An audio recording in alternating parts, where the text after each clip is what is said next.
They used to say that in the old Roman villas along the Tiber, the nights carried a golden hush. Not the silence of fear, nor the silence of emptiness, but the kind that settles slowly over warm stone walls, as if the whole world were taking one long, gentle breath.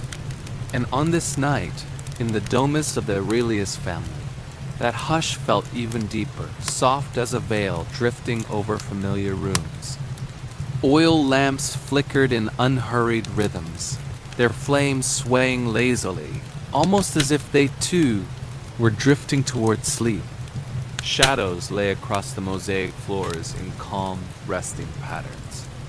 Even the marble columns seemed to release a lingering warmth from the afternoon sun, breathing it back into the quiet. It was the kind of night that made people lower their voices without thinking, as though the air itself wished to stay smooth and undisturbed. And somewhere near the back of the house, in the servants' quarters, a man named Darius, a household slave for more than 20 years, opened his eyes to that same familiar golden stillness. He had always woken early, long before the others, long before the villa stirred or the courtyards collected their first footsteps. Some habits, once shaped by duty, simply remained, but he didn't resent them.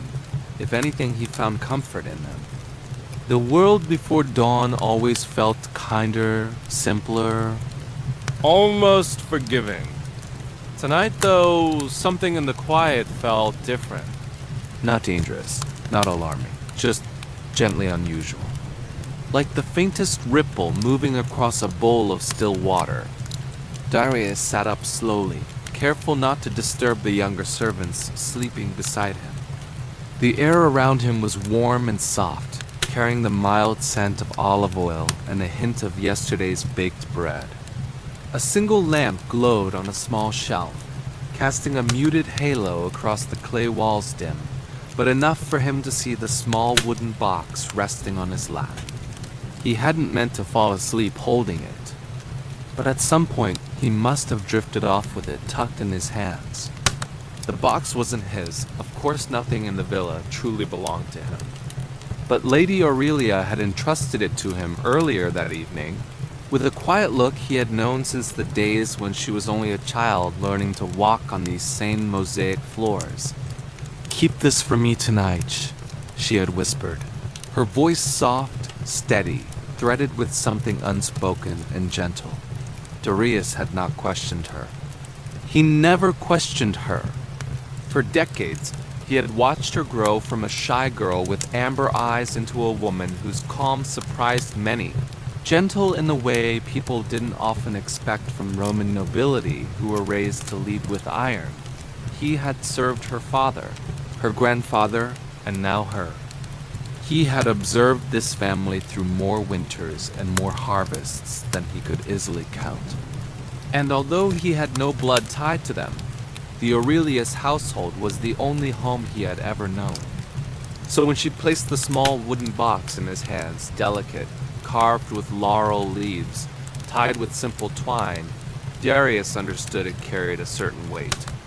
Not physical weight, but an emotional one.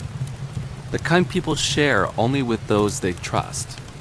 He lifted it now, feeling the smooth curve of the lid beneath his fingertips. He didn't open it. That was not his place. But he listened to it. And somehow, in the soft lamplight, it felt almost as though the box were listening back. A gentle shift of footsteps sounded beyond the thin curtains separating the sleeping quarters from the corridor. Darius didn't tense. He recognized the steps easily light, hesitant, thoughtful. Young Lucio, Lady Aurelia's son, barely 16, with the same amber eyes as his mother and the same quiet, tender heart. A boy trying earnestly to seem grown, yet still drawn to the warm, familiar corners of the villa. Darius rose, adjusting the simple wool cloak over his shoulders, and stepped into the corridor. The bronze lamp on the wall cast everything in a soft, honey-colored glow. Lucio turned at the sound, his expression touched with surprise and a hint of embarrassment. Darius, he whispered. I didn't mean to wake anyone. You walk quietly, young master, Darius murmured, his voice low and warm. But this house is old. It hears you even when you say nothing. Lucio offered a small, sheepish smile. The same smile Darius remembered from years ago, when the boy ran around the atrium, barely tall enough to reach the fountain's edge. What troubles you? Darius asked gently. It is early yet for wandering. Lucio hesitated, fingers brushing the edge of his tunic. I heard Mother speaking with Uncle Severin earlier, he said quietly. He sounded angry. And she sounded... He paused, looking for the right word. Tired, Darius recognized that tone well. He had heard it during old seasons when grief settled over the household like dust. He had watched Lady Aurelia carry burdens heavier than many senators would willingly shoulder, all while preserving the villa's warmth for her son. Lucio looked up, his voice softer. Do you think something is wrong? Darius didn't lie. Truth was simply part of who he was. I think, he said gently, that your mother has always known how to meet storms, even the ones she shields you from. The boy swallowed and nodded. Trusting Darius came easily. Lucio had spent his whole life leaning on the man's quiet steadiness. And you? Darius asked softly. What makes the night feel restless for you? Lucio exhaled, slow and uncertain. I just don't want anything to change. There it was. The truth children rarely speak aloud. The villa felt peaceful tonight, wrapped in golden quiet, but beneath that calm, something subtle was shifting. Darius sensed it the way he sensed changes in weather, a feeling gentle but persistent.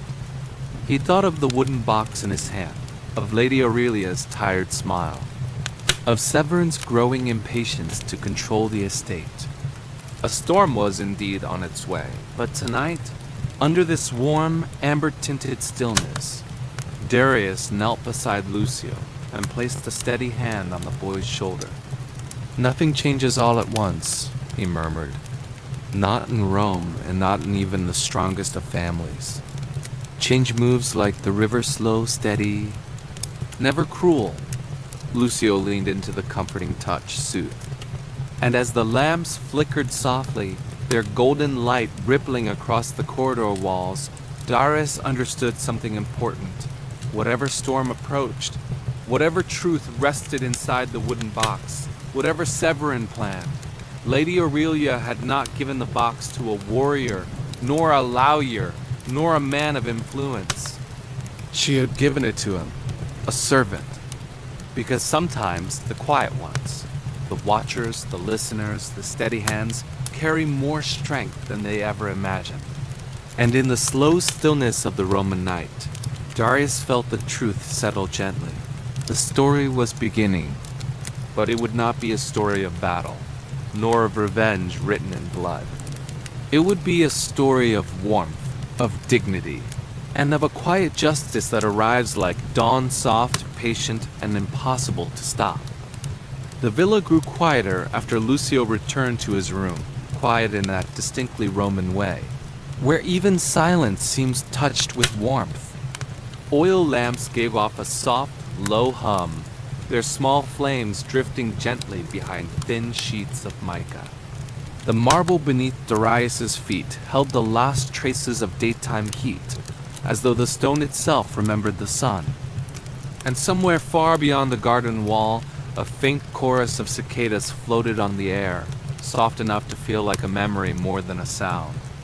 Darius stood alone in the corridor now, the wooden box resting in his hands. He could feel the faint warmth it held, not from the contents, but from Lady Aurelia herself. She had pressed it close to her chest when speaking with him earlier, drawing in one quiet breath before letting it go. That alone told him enough. People reveal their fears not with words, but with the small tremble in their fingers when they release something important. He brushed his thumb along the lid. The carved laurel leaves caught the lamplight in soft golden curves. It was not a rich box, not by noble standards. Romans of high rank kept silver and ivory caskets, marble chests with shimmering glass inlay, and jeweled containers bright as temple offerings. But Lady Aurelia had chosen this one. Simple, warm, human, and he understood that choice completely. Darius walked toward the peristylum garden, a courtyard wrapped in columns, open to the deep, restful sky. It had always been his favorite place, where moonlight would settle over the mosaic floor like a sheet of pale, glowing gold. The fountain whispered softly, each drop falling in slow, easy ripples that drifted across the stone in gentle waves. Most servants avoided the garden at night, afraid to disturb the stillness the family treasured. But Darius had tended these grounds for decades. The olive trees knew his footsteps. The grass welcomed his presence. Even the statues, old, cracked, their edges softened by moss, seemed to offer a quiet nod when he passed. He settled beneath the fig tree and placed the wooden box beside him. For a long, steady moment, he simply breathed. If you were here now, sitting under the Roman stars, listening to the fountain share secrets from another century, would you open the box? Or would you wait? Would curiosity pull you forward? Or would respect encourage you to be still? Most people believe they know their answer, but truth has a gentle way of surprising them. Darius watched the box but made no move to touch it again. Some things, he whispered to the night, reveal themselves in their own time, and he believed it. A soft night breeze drifted through the courtyard, carrying the scent of lavender from the nearby planters. Somewhere inside the villa, pottery shifted, perhaps a servant turning in sleep. The world remained still. But within that stillness, Darius sensed movement, not of the body, but of the quiet kind that stirs in the heart of a household when change begins to ripple gently beneath the surface. Lady Aurelia's tired eyes, Lucio's uneasy wandering, Severin's growing impatience. Pieces on a board none of them had asked to play. Darius leaned back against the tree trunk. For a moment, he allowed a memory to rise, one he rarely let surface. He remembered the day he came to the villa 20 years ago. He had been younger then, though not young. A man sold after a failed harvest in a distant province. He had expected harshness, loneliness, a household where slaves were tools and tools were never looked at twice. But the Aurelius family had been different. Lady Aurelia, a child then, had offered him a cup of warm wine on his first night. Not because she saw him as equal, but because she saw him as human. A small gesture, a small warmth, but enough to change the shape of his life. He had been loyal ever since. Not out of duty, out of gratitude. And gratitude, when carried for decades, becomes its own kind of quiet freedom. Darius was drawn gently from his thoughts by the sound of footsteps, slow, deliberate, moving across stone. Not Lucio, not a servant. The rhythm was heavier, more certain. Severin. He appeared beneath the archway, wrapped in a deep red wool cloak. His posture was straight, his chin lifted with the practiced confidence of men who believed the world would always bend for them. Yet his eyes, they were restless. Darius rose at once, lowering his head. Master Severin. Severin's gaze drifted to the wooden box, then back to Darius. You're awake early, he murmured. There was no accusation, only a quiet, searching curiosity. Old habits, master, Darius replied softly. The villa wakes early, and so do I. Severin stepped further into the moonlight, his shadow stretching long across the mosaic floor. Tell me, he said, voice low but precise. Did my sister speak with you tonight? Darius kept his expression steady. She asked only for help with a household matter. Household matter, Severin echoed, almost to himself. Convenient. He moved a little closer. Darius noticed the faint scent of spiced wine. Severin had been awake, thinking, lingering in his own thoughts. It concerns the estate, Severin murmured. I assume you've noticed? Darius answered with silence, a safer language than words. Severin offered a measured smile, thin and perfectly controlled. You're a loyal man, he said. Perhaps too loyal. You know, Aurelia is not suited to manage this house alone. She's soft. She lets emotions cloud her judgment. The words hung between them, heavy and entirely unkind. Softness, Dara's thought, was not weakness. Softness was strength that refused to turn cruel. But he did not say it. Not yet.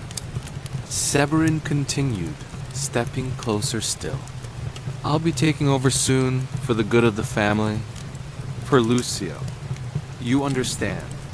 His gaze shifted again toward the box, a flicker of suspicion crossing through the moonlit calm.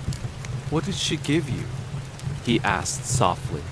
Darius lowered his eyes. Nothing of value, master. Severin studied him in silence. The fountain whispered. The lamps flickered. The fig leaves rustled as though the villa itself held its breath. Then, slowly, Severin nodded. Keep it that way, he said.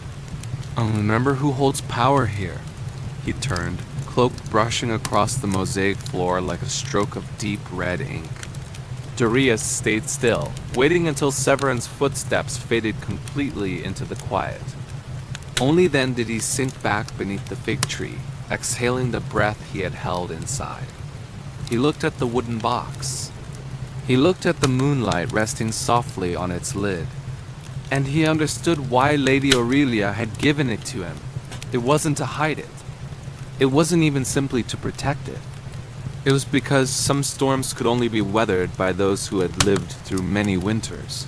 Those who knew how to stay calm when others grew uncertain, how to stay steady when others wavered, how to hold something fragile without breaking themselves in the process. Darius placed a gentle hand over the box. Whatever it held, it was no longer just a secret. It was a responsibility, a quiet one, a warm one, a golden one. And morning was on its way. The sun rose slowly over the Aurelius villa, not in a blaze of triumph, but in the gentle way Roman mornings preferred to arrive. A thin veil of pink stretched across the sky, softening into warm gold as it brushed against the clay rooftops. The columns cast long, quiet shadows, as though they wished for a few more moments of rest before greeting the day. Inside the domus, warmth gathered little by little. The marble floors still held the last breath of night's chill, while the atrium began to glow softly as sunlight slipped through the open square in the roof. Drops of water in the central pool shimmered faintly, like tiny stars that had settled there after a long, patient journey. Darius paused to witness the morning forming itself. The wooden box was tucked beneath his cloak, resting gently against his chest. He could feel its presence, not heavy, but steady, as though it rose and fell with his breathing. The household was beginning to stir around him. Soft footsteps from the kitchen, the faint clink of terracotta cups being set in place. The gentle sweep of a broom brushing the portico stones, voices warming slowly into the morning air. It was a familiar rhythm, yet beneath it all, Darius sensed something else. A tension so quiet it could easily be mistaken for the stillness before a change in weather. Storms often announced themselves in silence long before thunder dared. He moved across the atrium with unhurried purpose. His mornings usually began by lighting the secondary lamps, checking the braziers, helping the villa wake softly. But today, his steps led first toward the women's quarters. Lady Aurelia would already be awake. She was always awake early, shaped by years of guiding a household, raising a child, and carrying responsibilities others underestimated. As Darius neared the doorway, he paused. The curtain hung slightly open, and a thin ribbon of golden light spilled through. He heard a soft exhale from inside Aurelia's voice, quiet and thoughtful, speaking perhaps only to the morning. He knocked gently and murmured, "Lady Aurelia?" "It's Darius." Her calm enter answered him. The room breathed warmth, scented with rose oil and beeswax. Aurelia sat near the window, her dark hair loosely braided, sunlight resting on her face, giving her the still, glowing presence of someone who had been awake far longer than the dawn itself. "You didn't sleep," Darius said softly. She offered a thin, weary smile. I closed my eyes. But sleep did not stay. Some fatigues live deeper than rest, and Darius lowered his head in quiet understanding. Aurelia's gaze drifted to his hands. "Did you keep it safe?" she asked. Darius withdrew the wooden box and placed it gently on the low table. The laurel carvings seemed to glow in the morning light. Aurelia rested her fingertips on the lid, not opening it, simply steadying her thoughts. "Severin spoke with you last night," she said smoothly. "He came to the garden," Darius replied. Her eyes closed for a brief, heavy moment. "He grows bolder. He believes he is the rightful head of this house." "You are the rightful head," Darius said. She shook her head with a small, sad grace. "In Rome, being rightful is often less important than being loud." She traced her thumb along the lid of the box. "My father prepared this before he died. He knew Severin would challenge me one day. Men like him value leadership in posture and volume, not in action." Darius listened quietly as she continued. "Being a woman in a Roman household is like walking across carefully laid tiles. Every step must be light, but each placement must remain firm." Her amber eyes, Lucio's eyes, lifted to him. "And now, the time has come for firm steps." When Darius asked what she wished of him, Aurelia took a steady breath. "This box contains the original will, my father's handwriting. His seal. It grants me full authority over the estate until Lucio reaches his majority." Darius understood immediately. That truth explained the unrest he had seen in Severin's gaze. Aurelia continued, "Severin believes I misplaced it, or that it was lost. He imagines I am a frightened widow. He can move like a bead on an abacus." Darius lowered his gaze. "He will try to take the house." "Yes," she whispered, "and he will try soon." A soft silence passed between them before she lifted the box again and held it to her chest. "Darius, I need you to keep it again today, not hidden away indoors. I want you to move with it. Go about your duties, but keep the box with you. If Severin challenges me before midday, I want him uncertain. Doubt can unsettle a man more quickly than any blade." Darius felt the weight of her request steady, real. "Of course," he said. Just as he reached for the box, Lucio entered, rubbing sleep from his eyes, his tunic crooked, hair tousled. "Mother," he started, but paused at the sight of the box. "Is something happening?" Aurelia smiled gently. "Nothing you need to fear, my son." Darius offered the boy a calm nod, and Lucio's worry eased. Aurelia rose, adjusting her shawl. "We will manage the day with grace," she said. She placed the box once more in Darius's hands. The warmth of her palms lingered on the wood. As he bowed and stepped away, Aurelia added softly, "And Darius, thank you, not for your loyalty, but for your steadiness. People survive storms because someone steady holds the lantern." Darius inclined his head, humbled, and stepped into the corridor again. Light spilled across the atrium as the villa murmured awake. The wooden box felt different now, not heavier, not lighter, just more aware, as though it sensed the villa itself shifting gently beneath the day. A day of change had begun. Servants tied their tunics, dipped their hands into cool basins, and swept the mosaic floors with slow, unhurried strokes that respected the softness of the early hour. Somewhere in the garden, a gardener shook dew from the leaves, while the cook opened the pantry with a gentle creak, letting the scent of barley and olives drift out lazily. Nothing was loud, nothing abrupt, just a house waking the way Rome often woke, slow, warm, deliberate. And moving among all of it was Darius, the wooden box tucked lightly inside his cloak. He carried it the way one carries a sleeping child, with steady hands and the quiet understanding that gentleness and strength often walk side by side. His first task was to check the lamps along the eastern corridor. The oil had burned low during the night, leaving small amber pools of light flickering against the plastered walls. Darius trimmed the wicks with practiced ease, and the flames lifted, straightened, and glowed a little brighter before settling again, almost as if acknowledging his presence. The villa recognized him, it always had, next he moved to the grain room. The storeroom keeper, Moran, usually a broad-shouldered man with a booming laugh, greeted him with a whisper that morning. "You're early," Moran murmured. "Habit," Darius replied with a soft smile. Moran's eyes flicked to the cloak drawn across Darius's chest. "Carrying something important today?" Darius answered simply, "Something the lady entrusted to me." That was enough. Moran respected boundaries. In a Roman household, knowing when not to ask was often as important as knowing when to speak. The villa's air shifted gently around them, warm drafts from the kitchen, mingling with cooler currents from the shaded hallways.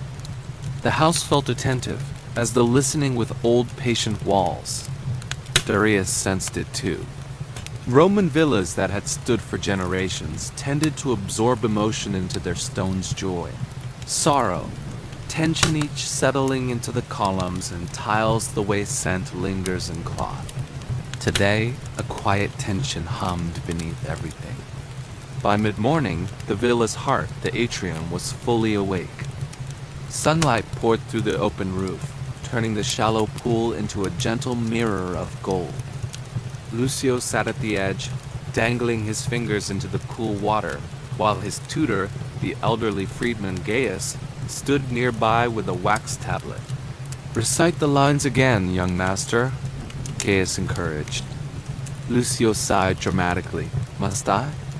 My mind is wandering today." "A wandering mind is a lazy mind," Gaius scolded. As Darius approached, Gaius bowed, and Lucio's face brightened. "Darius, I thought you were in the garden." "What are you doing here?" "Carrying out your mother's requests," Darius replied. Lucio studied him carefully. "Is it about Uncle Severin?" Children sensed tension long before adults admitted it. Darius neither confirmed nor denied it. Instead, he asked, "Have you eaten?" "Some figs," Lucio shrugged. "3 figs do not make a meal," Gaius added sternly. Lucio muttered, "They do when the tutor isn't watching." Darius chuckled gently. "I will see that some warm bread finds you soon." As he walked away, he felt Lucio's eyes linger on him, seeking reassurance, stability. Darius had become a quiet anchor in the boy's life, not a father. Not a teacher, but someone steady, whose presence meant that everything would settle eventually. He continued toward the storeroom when the villa's atmosphere shifted again, this time more sharply. A voice rose from a side hall, controlled and firm.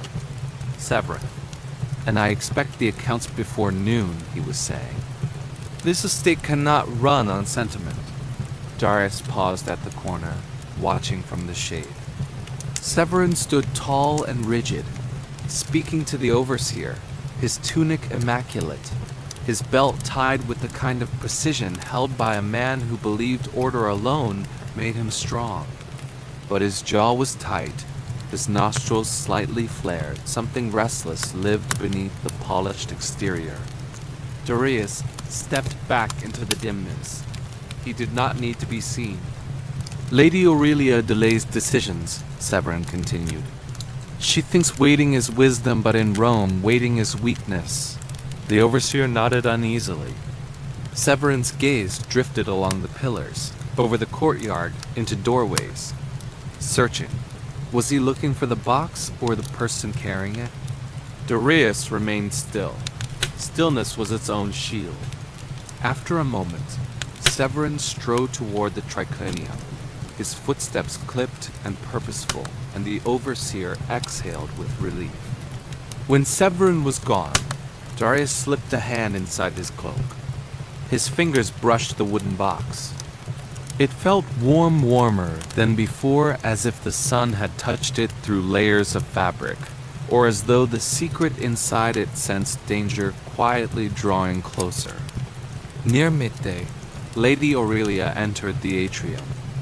Her steps were measured, quiet confidence wrapped in soft fabric. She wore a pale cream stola tied with a golden sash that caught the sunlight gently. Lucio rushed to her. "Mother." She brushed his hair with a soft smile. "Have you practiced your verses?" Lucio groaned, prompting a laugh from Aurelia before she looked toward Darius. Their eyes met. She didn't speak, she didn't need to. Her gaze asked, "Has anything happened? Is the box safe? Did Severin press?" Darius gave a small, steady nod. Aurelia released a slow breath so subtle that only someone who knew her well would notice. "Good," she whispered. But just then, Severin entered the atrium. The air shifted again. He offered his sister a controlled smile. "Aurelia, we need to discuss the estate finances. After the midday meal," she replied gently. "Not before. Delay accomplishes nothing," he murmured. "Delay brings clarity," she answered. Their eyes held a quiet clash of wills. Nearby, Darius felt Lucio inch closer to his mother. Servants watched from corners, pretending not to. The villa seemed to listen again, the way old houses listen when history begins to stir. Severin's gaze moved past Aurelia, past Lucio, and landed on Darius, not with anger or suspicion, but with awareness, as though something instinctive told him that the quiet man before him carried something important. Darius lifted his chin slightly, a gesture so small it might have gone unnoticed. Yet in that instant Severin understood. Whatever Aurelia was protecting, Darius was tied to it. And that realization unsettled him more than he expected. The household dispersed slowly. As Aurelia passed Darius, her fingers brushed his arm lightly. "Be where you always are," she murmured. A simple, coded instruction. Move normally, blend in, let Severin wonder, let him search. Uncertainty was their advantage, and in Rome, uncertainty could cut sharper than a blade. Darius nodded and returned to his tasks. The day remained gentle, not loud, hurried, or violent, but something had shifted, softly and quietly, like the earliest turn of wind before a change in season, a silent preparation, a breath drawn just before truth arrives. And the villa ancient, warm, golden seemed to hold that breath with them. Midday in the Aurelius villa was always gentle, as if even the sun understood the quietness this house preferred. Light filtered through pergolas covered in vines, scattering soft patterns across the courtyard, while the scent of warm bread drifted from the kitchen. Servants moved with slower, measured steps, careful not to disturb the peace that noon always carried. Darius walked along the shaded walkway beside the peristylum, the wooden box held close beneath his cloak. The warm touch of sunlight lingered on his skin, yet a cooler draft slipped through the columns, brushing the edge of his tunic, a quiet reminder that something subtle in the day was shifting. He paused near the fountain, watching sunlight ripple across the surface, turning the water into soft puddles of gold. The gentle splashes echoed lightly against the stone, creating a calming rhythm, steady, patient, grounded. He placed a hand on the cool marble, letting his breath deepen slowly. To any passing eye, he was simply a servant pausing on a warm day, nothing unusual. Yet he felt the villa watching, and he felt Severin watching, too. He had already noticed Severin's gaze drifting from hallways and doorways, tracking his movements with the careful sharpness of someone searching for a small thread to pull. Severin moved through the house like a man measuring spaces, trying to understand where pressure might change things. But Darius stayed calm. And calm, in moments like this, was its own steady form of protection. He continued toward the small workroom near the rear of the villa, his usual midday duties. Herbal powders, polished bronze tools, and baskets of wool and linen sat neatly arranged on the shelves. A thin curtain fluttered with the breeze, as if the room breathed with the day. Inside, he found Livia, one of the younger servants, sorting dried herbs into clay jars. Her soft brown hair framed her face, and she startled lightly when he entered. "Oh, Darius," she said, pressing a hand to her chest. "You walk too quietly." "Old habit," he answered with a gentle smile. She let out a nervous laugh. "The villa feels strange today." "You feel it too?" Darius asked. Livia nodded, lowering her voice. "It feels like a storm when there are no clouds. Like everyone is waiting for something, but no one knows what it is." Darius glanced toward the courtyard. "Some storms begin inside walls, not outside them." Livia bit her lips softly. "Lady Aurelia looked troubled this morning." "She carries much," Darius replied warmly. "And Master Severin, he keeps asking questions, more than usual," Livia whispered. Darius did not react, but the meaning settled quietly within him. The household was beginning to sense a shift beneath the surface. "Keep your head low today," he advised gently. "Move as you always do." Livia nodded, trusting him. Darius stepped deeper into the room, checking items as part of his routine. He measured herbs, tied linen bundles with thin strips of hemp, and arranged tools neatly, each action calm, precise, unhurried. The wooden box stayed hidden under his cloak. No one could see it, but he felt it a quiet presence, almost like a slow heartbeat, waiting. As he finished tying a bundle, a shadow stretched into the doorway. Darius turned slowly. Severin stood there, framed by gentle sunlight, dressed in dark crimson, expression composed, eyes keen. "Darius," he greeted softly, almost cordial. "Hard at work, I see." Darius bowed his head, respectful and calm. "What can I help you with, master?" Severin stepped inside, his sandals brushing the floor in an easy rhythm. "I'm simply making my rounds," he said, though a sharper edge lingered beneath the words. "A house like this must be run with proper order, efficiency, discipline." "Of course," Darius replied. Severin lifted a jar of herbs, turning it lightly in his hand. "Interesting, isn't it?" he said. "How people hide things in plain sight.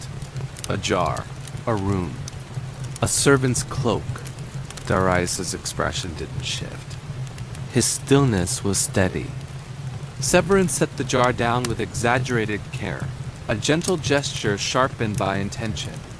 "Tell me, Darius," he asked quietly, "did my sister give you something today?" Darius held his gaze, calm as stone.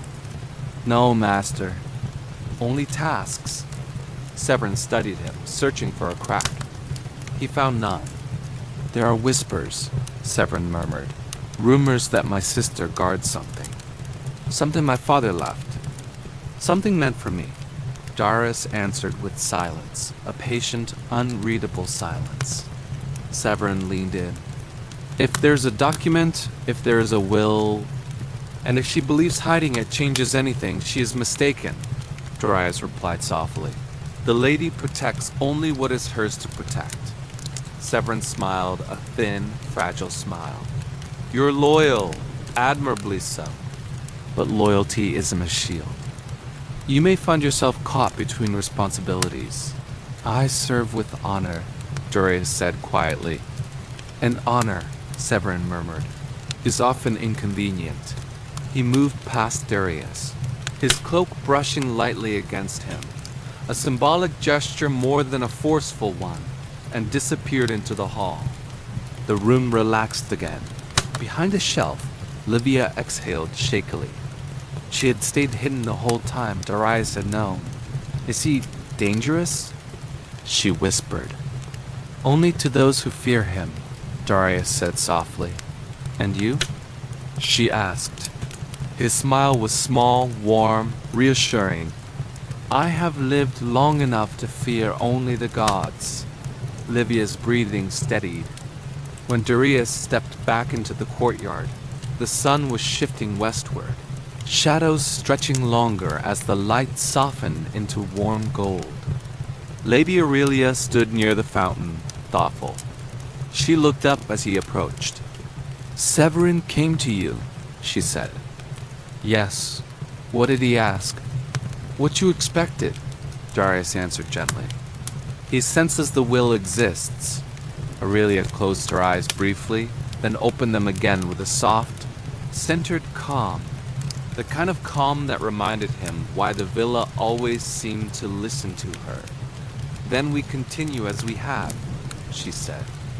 Nothing changes, but something had changed. Not in the villa. Not in Severin. Not even in Aurelia. It had shifted within Darius, a quiet realization, a steadiness rising inside him, like the ground becoming firmer beneath his feet. All these years, he had served this house with loyalty, but now it felt different.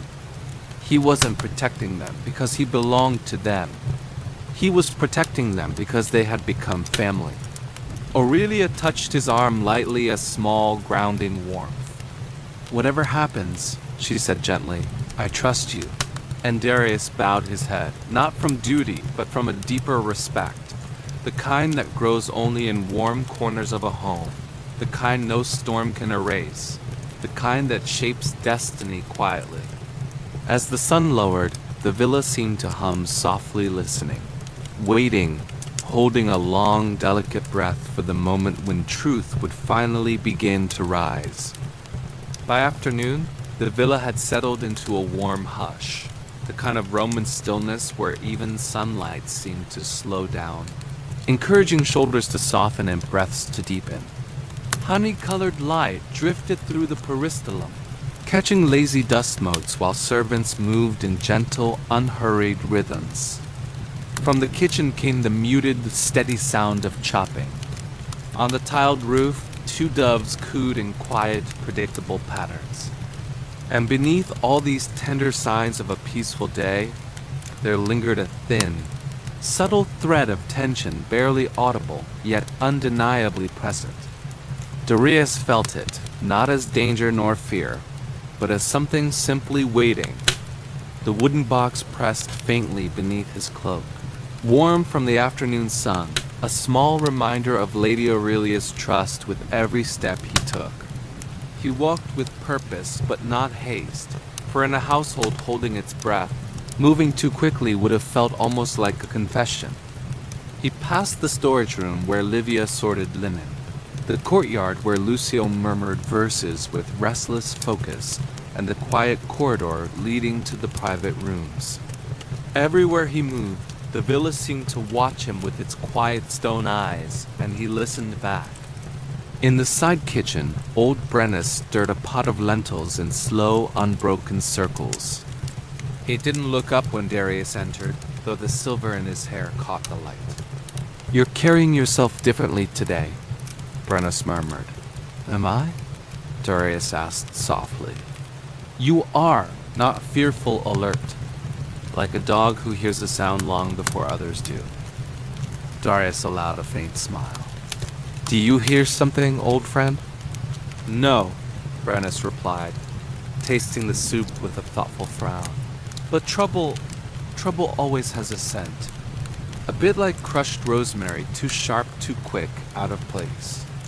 His voice lowered, warm and steady. If trouble comes, you stand firm, Darius. You've weathered storms longer than most men. The words settled quietly in Darius's chest. Before he could answer, the curtain rustled and Lucio appeared in the doorway, cheeks flushed, eyes wide with something unspoken. Darius, may I walk with you? Of course, Darius said gently. They moved through the inner garden together at an easy pace. Cicadas hummed. Olive branches cast cool shade over the path. Lucio nudged a pebble before speaking in a whisper that seemed to slow the moment even further. Mother said things are delicate today. She chooses her words carefully, Darius replied. Which means it's worse than she says, Lucio murmured. He turned a fig leaf between his fingers. Uncle Severin says the house belongs to him. He says it when he thinks I can't hear. He acts like Mother is only borrowing it. His voice softened to a fragile thread. I don't want him to take anything. Not the house, not Mother, not you. Darius stopped and knelt so they were level. You will not lose your mother, he said quietly. Nor your home, nor the people who care for you. Do you promise? I promise this home will not fall into unkind hands. Lucio nodded, reassured, and walked beside him again in gentle silence. As the sun drifted lower, they reached the hallway near the triclinium just in time to hear the controlled, taut voices of Aurelia and Severin. Lucio pressed closer. Darius drew him behind a column, not hiding, just observing. Aurelia, Severin said, voice strained. You delay again. And I told you, Aurelia replied, calm and unshaken. After the evening meal, you treat this estate as if it responds to your moods. And you treat it, she said softly, as if volume creates authority. A quiet moment followed, long and weighted, yet strangely serene. You cannot run this estate alone, Severin insisted. And yet I do, Aurelia replied. He stepped closer. Where is the proof of this will? Safe, she murmured. No one has seen it, he pushed. Some things are not kept to be seen, she said gently, but to be revealed when the time is right. Her steadiness unsettled him. Darius could feel it. Severin's sandals scraped sharply across the mosaic as he turned away, trying not to sound defeated. Aurelia remained still for a long breath, not triumphant, not shaken, simply steady, as though the villa itself had lent her its ancient strength. When she turned, her gaze found Darius immediately, as though he had always been meant to stand there. She approached, her steps quiet. Tonight, she said softly, truth will need to be spoken. I am ready, Darius answered. Her hand rested briefly on the wooden box beneath his cloak, a warm, grounding touch. The house is listening, Darius, she whispered, and tomorrow. Rome will listen too. The olive trees rustled in agreement, and in the slow fall of the afternoon lights, something shifted, not dramatically, but like the first gentle hint of evening. A beginning, a turning, a quiet breath before night. A soft tide rising toward the promise of morning. Evening approached in the gentle way Rome preferred its evenings to arrive, not abrupt or sharp, but like a soft shawl of gold being laid carefully across the shoulders of the villa. Shadows stretched slowly across the mosaics. The fountain's murmurs deepened into round, steady tones. Even the servants moved with softer steps, as though instinct reminded them that the day was thinning and their movements should thin with it. Darius walked the corridor with quiet purpose, the wooden box warm against his side. Soon the lamps would glow. Soon the villa would settle into its night posture, subdued, contemplative, listening. But just before that shift came the stillness he had always noticed. A sacred pause the house seemed to hold, a breath taken before the world slipped into dusk. Every home had such a moment, and today that moment felt especially tender. The atrium held the day's last light, turning the pool into a ribbon of soft amber. Darius knelt beside it and dipped his fingers into the cool water. Ripples drifted outward soft, consistent, unhurried, mirroring the quiet changes taking shape inside the villa. He dried his hands with the fold of his cloak just as a familiar voice sounded behind him. "You always touched the water before evening." Lucio stood there with his wax tablet hanging loosely from one hand, his hair catching the fading glow. "It reminds me to breathe," Darius said. "Do grown men forget?" "More often than children do," he answered with a faint smile. The boy watched the water until the last ripples faded, then lifted a slow breath, one Darius had taught him to take on restless afternoons. "Mother said tonight is important." "She's right," Darius replied gently. "Is it because of the will?" Lucio whispered. The boy's awareness tugged a soft surprise from Darius, but children gathered truths as naturally as seeds catching on wind. "You know about it," Darius murmured. Lucio nodded, fingers tightening on the tablet. "I heard Uncle Severin say everything would be his if the will didn't appear. I don't want the villa to belong to him." Darius placed a steady, warm hand on his shoulder. "Tonight will bring clarity. And clarity is something your mother carries well." Lucio's breath loosened, and after a moment he ran toward the garden, footsteps light and echoing softly in the atrium. Aurelia arrived only moments later, wrapped in a pale blue palla, her hair pinned simply. She stood beside the pool, her posture calm and luminous, as if she absorbed the last gold of the day into her very being. "The house feels heavy," she murmured. "It listens," Darius said. "Yes," she whispered. "And it remembers." They shared a brief, quiet stillness before she turned fully to him. "Darius, you were my father's most loyal servant. More loyal than many who carried his name. And he trusted you enough to give you what others might have taken by force." Her gaze fell to the wooden box hidden beneath his cloak. "He believed you would know when its moment should come." Darius lowered his head. "I have waited for your word, Domina," Aurelia inhaled, just lightly enough for him to sense the tremble beneath her serenity. "Tonight," she said, "after the lamps are lit and the household gathers for supper, you will bring the box to the triclinium." The villa seemed to shift around them, not loudly, but like a curtain lifting in a quiet room. "Yes, Domina," he answered. She touched his forearm in a gesture that held gratitude rather than command. "Whatever happens, you stand beside us," Darius nodded. "Not as a servant. As someone who belonged." When Aurelia departed, he lingered by the pool, watching the soft distortion of his reflection. His memory slipped back to the night Marcus Aurelius Varro had summoned him. The scent of parchment and olive oil, the dim glow of a single lamp. "Darius," the elder Varro had said, "there may come a day when my children lose their way, one to ambition, one to grief. On that day, this house will need someone who sees clearly."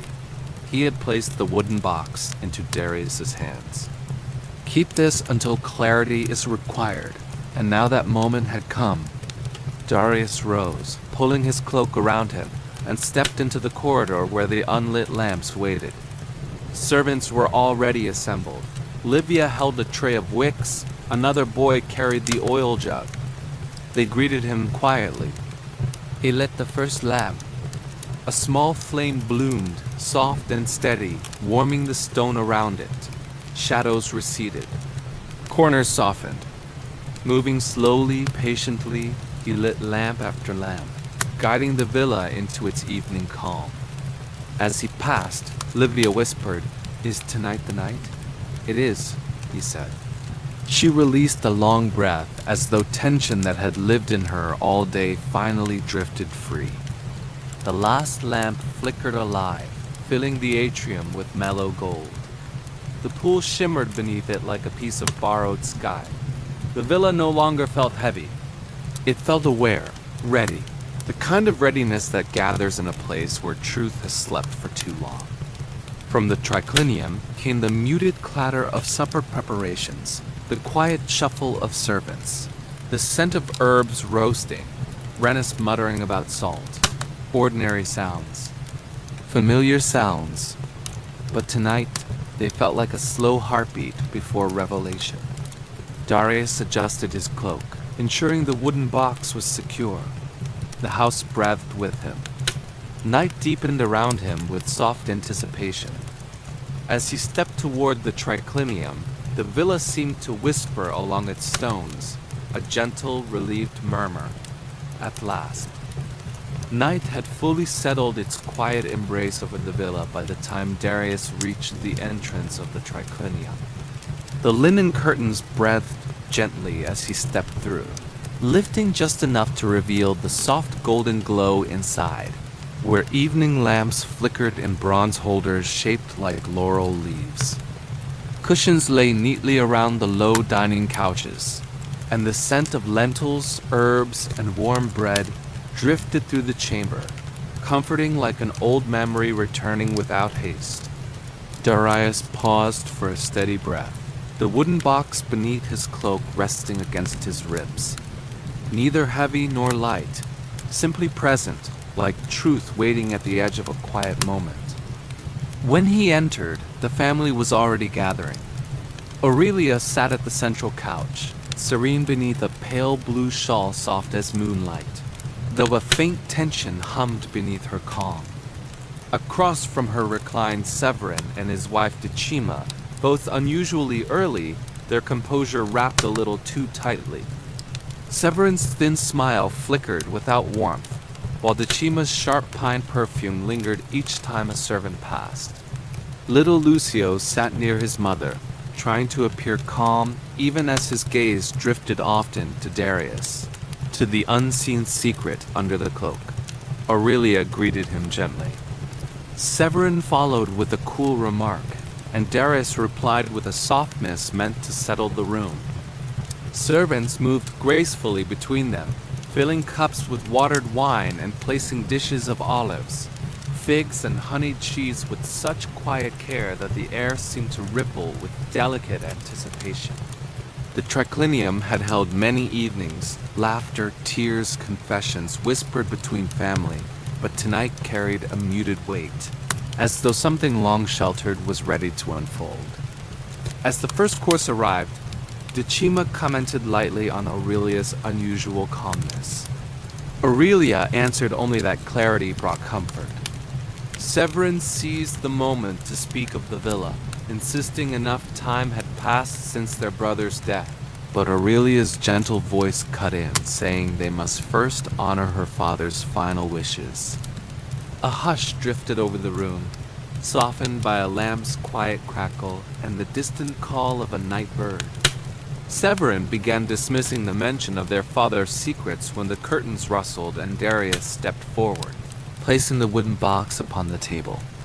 The muted sound carried through the chamber like a soft ripple of truth. Aurelia acknowledged him with a steady nod before resting her hand on the lid. She explained that their father had entrusted the box to someone who saw the family clearly. Severin attempted to brush it off, but Aurelia opened the box, revealing a sealed parchment and a small bronze token marked with their family crest. She lifted the letter with a tenderness that felt almost like touching her father's presence, then broke the seal. Her voice remained calm as she read his words, beginning with a message to both his children. He wrote that the house must remain under the care of the one who upheld its spirit, not merely its bloodline, that Aurelia had kept the family whole in unseen ways, and was therefore the rightful custodian of the villa until her son came of age. Lucio breathed softly in wonder. Severin whispered in disbelief as Aurelia continued reading, revealing that their father placed authority not only in her hands, but in the testimony of the man who had served the household with more loyalty than many of its blood. The quiet in the room seemed to lean gently toward Darius. When Aurelia finished, the silence that followed was soft and illuminating, like the hush before dawn. Severin whispered that his father had trusted a servant over him, and Aurelia answered with calm warmth. Their father trusted character, not position. Severin looked at Darius, not with hostility, but as if truly seeing him for the first time. Darius simply stood present still and grounded, like an olive tree weathered by many seasons. Lucio asked if they were safe now, and Aurelia placed her hand over his, reassuring him with a voice warm as settling honey that yes, they were safe. The lamps flickered gently as though nodding in agreement, and for the first time in many nights, the villa exhaled and felt like a home again.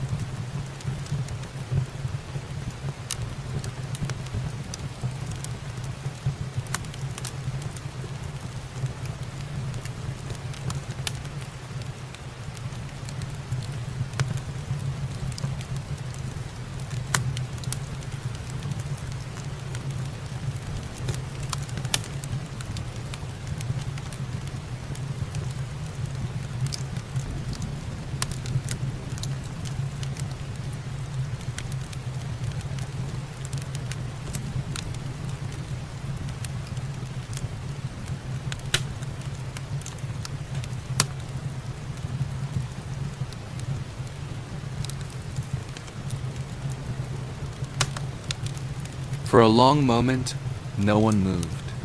The triclinium, lit by its gentle lamps, felt suspended in a warm stillness, as though the entire villa was quietly holding its breath.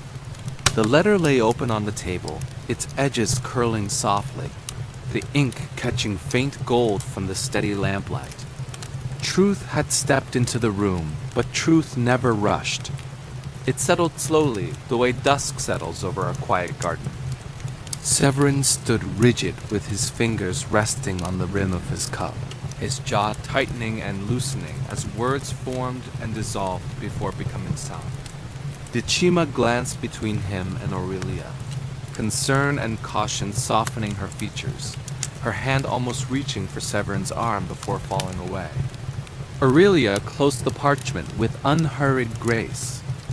"We will eat," she said, her voice carrying no triumph, only steadiness. Only an invitation that left no space for harshness. Servants returned with hushed steps, bringing warm barley stew, honey-glazed carrots, and soft thyme bread, their aromas drifting gently as though trying to weave calm back into the room. Darius stepped to his place along the wall, hands folded behind him, watching emotions settle like dust illuminated in lamplight. Lucio pressed a small piece of bread between his fingers before looking to Severin and asking softly, "Uncle, will you still come for dinner sometimes?" The question fell like a pebble into a quiet fountain. Severin blinked, his sharpness softening at the edges. "I don't know, Lucio," he managed. Lucio nodded with the solemn wisdom of a child. "Mother says family is like the olive trees. Some grow straight, some twist, but they share the same earth." Aurelia's faint smile warmed the air, and though Severin looked away, something in him, just a flicker, loosened. Decima touched his arm gently, reminding him that his father's love had not changed, and a small easing moved through him. Darius felt the shift, subtle and human, the kind measured in breath rather than words. He had seen families unravel over inheritances, resentments passed like heirlooms, siblings drifting into silence. But he had also seen this, the softening, when pride rested long enough for grief to speak. Aurelia lifted her cup in a small, gentle gesture. "To the house," she said. "May it stand for peace, not wealth." Lucio echoed her eagerly. Dichima followed. After a quiet pause, Severin raised his cup as well, barely, but enough. Darius bowed his head, honoring the moment with the dignity of one who felt the house reshaping itself into calm. The meal continued in soft